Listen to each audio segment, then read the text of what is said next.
नगर मनमाड महामार्गावरील अपघातांचं सत्र सुरूच आहे। आज पुन्हा एकदा एकेरी वाहतुकीमुळे एका निष्पाप तरुणाचा बळी गेला असून या रस्त्यावर प्रवास करणं दिवसेंदिवस धोकादायक बनत चाललंय। 28 डिसेंबर रोजी दुपारी 12:30च्या सुमारास डिग्रस फाटा परिसरामध्ये झालेल्या भीषण अपघातात दुचाकीस्वार तरुणाचा जागीच मृत्यू झाला असून त्याचा सहकारी जखमी झाला आहे।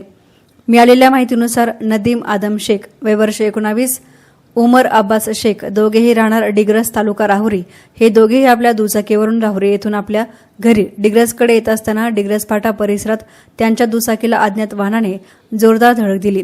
या भीषण अपघातामध्ये नदीम शेख याच्या डोक्याला गंभीर दुखापत झाल्यामुळे त्याचा जागीच मृत्यू झाला, तर उमर शेख हा तरुण जखमी आहे।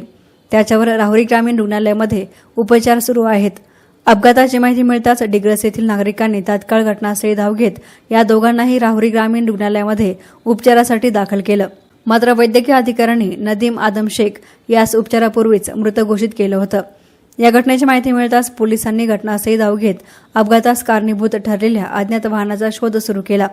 या दुर्दैवी घटनेमुळे डिग्रस परिसरात शोककळा पसरली असून नगर मनमाड महामार्गावरील वाढत्या अपघातांच्या घटनांबाबत नागरिकांमध्ये तीव्र चिंता व्यक्त करण्यात येत आहे।